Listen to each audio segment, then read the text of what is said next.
স্রোতের বিপরীতে হেঁটে দেখুন কয়জন পাশে থাকে। স্রোতের দিকে তো কচুরিপানাও থাকে। যে ঠকায় সে অন্য জায়গায় ঠকে, যে কাঁদায় সে অন্য জায়গায় কাঁদে, সেও একদিন কাঁদবে। সবার বিচার হবেই, শুধু সময়ের অপেক্ষা। তার পিছনে দৌড়িও না যে তোমাকে এড়িয়ে চলে। গুরুত্ব না পেলে পশু পাখিও পোষ মানে না, আর আমরা তো মানুষ। আত্মসম্মানের থেকে বড় আর কিছু নেই। কেউ তোমাকে একবারের জন্য ছোট করলেও তাকে চিনে রাখো এবং তার থেকে দূরে থাকো, কারণ প্রশ্রয় পেলে সে একই কাজ বারবার করবে। তুমি কাঁদলে কেউ তোমার চোখের জল মুছে দেবে না, কিন্তু তুমি একটা ভুল করে দেখো, আঙ্গুল দিয়ে দেখিয়ে দেওয়ার মানুষের অভাব হবে না। জীবনে সমস্যা এলে কখনো ভেঙে পড়ো না।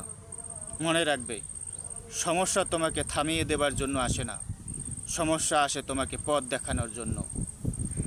কথা কম বলা লোককে যারা অহংকারী মনে করে, তারা হয়তো জানে না চুপ থাকা একটা পরিশ্রমীর ইবাদত, নবীর সুন্নাহ।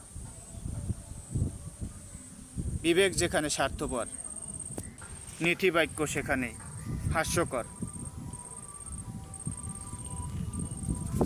যারা চুপ থাকাকে অহংকারী মনে করে, তারা হয়তো জানে না চুপ থাকাও একটা পরিশ্রমী ইবাদত, নবীর সুন্নাহ। জন্মের পর কথা শিখতে 2 বছর লেগে যায়, কিন্তু কোন জায়গায় কোথায় কি বলতে হবে সেটা শিখতে একটা মানুষের সারা জীবন লেগে যায়।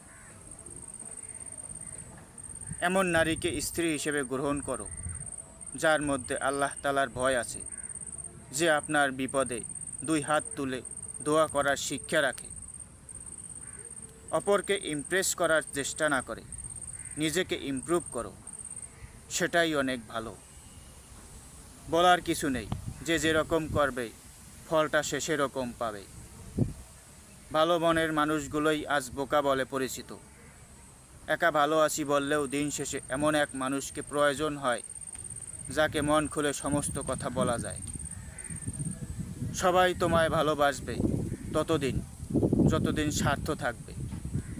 স্বার্থ যখন ফুরিয়ে যাবে, ভালোবাসা তো দূরের কথা, এমন ভাব দেখাবে যেন চিনতই না কোনো দিন। একবার নয়, বারবার তাকেই বিশ্বাস করা যায় যে বিশ্বাসের মর্যাদা রাখে। শিক্ষা মানুষের ভদ্রতার পরিচয় দেয় না, শিক্ষা মানুষের ভদ্রতার পরিচয় বহন করে না, আচরণই ভদ্রতার পরিচয় বহন করে। জীবন কারো জন্য থেমে থাকে না।